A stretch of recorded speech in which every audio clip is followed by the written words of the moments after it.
For millions of Americans, student loans are a crushing burden, a constant, heavy weight.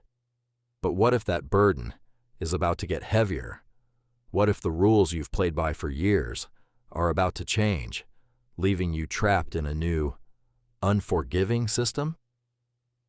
Mark your calendars. July 1st, 2026. That's the date when the One Big Beautiful Bill Act, the same bill that brought us the Trump accounts, slams down with massive, sweeping changes to federal student loans. If you have student debt, or if you're planning for college, this video isn't just important. It's a financial survival guide, because what's coming could redefine your financial future for better, or more likely, for worse.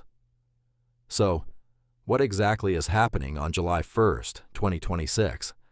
The federal student loan landscape is undergoing its most significant overhaul in decades. We're talking about new borrowing limits, the elimination of certain loan types, and a complete shakeup of repayment plans. This isn't just minor tweaking. This is a total reboot of the entire system. Let's break down the biggest changes. Starting with loan repayment plans. For new borrowers, your options are shrinking dramatically. Gone are most of the familiar income-driven repayment plans like Save, Pay, and ICR. You'll be left with just two choices: a revised standard plan and a new Repayment Assistance Plan, or RAP. This is a critical shift.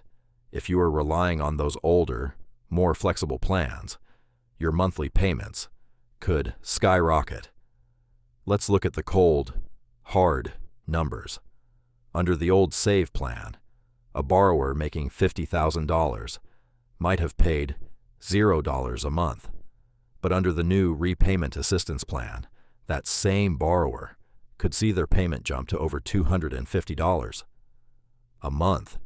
That's $3,000 a year, straight out of your pocket. Next, Graduate Plus loans.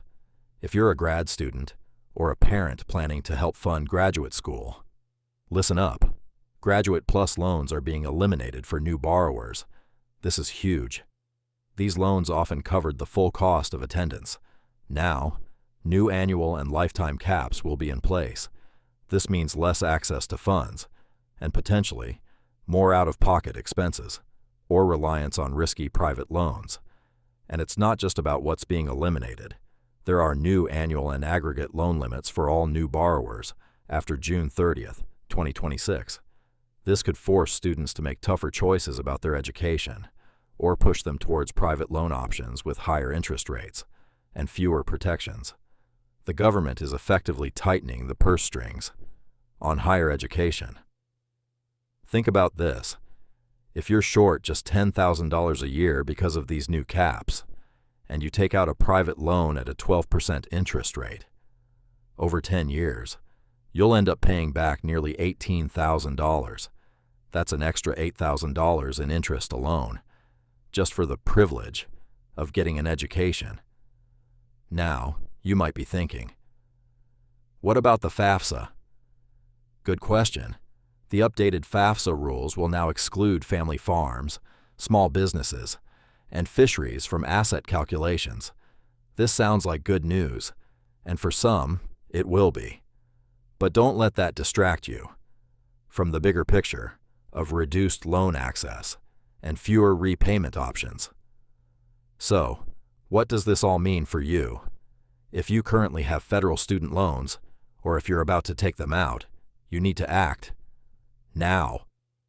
First, understand your current loans. If you have existing Parent Plus loans from before July 1st, 2026, you might be able to lock in the old rules for 3 more years.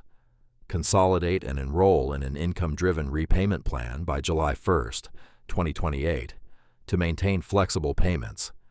Don't miss this window. Second, new borrowers. Be aware. If you're starting college or grad school after July 1st, 2026, you must understand the new loan limits and the limited repayment options. This will drastically change your financial planning. Third, explore alternatives. With less federal aid, private student loans will become more prevalent. Research them carefully, understand their terms, and consider a qualified cosigner if needed. But always prioritize federal loans first, even with the new restrictions. This isn't just about paying back money. It's about your financial freedom. The One Big Beautiful Bill Act is creating a new financial reality for millions. Don't be caught off guard. Educate yourself. Make informed decisions, and protect your future. Stay informed, stay vigilant, and always prioritize your financial independence.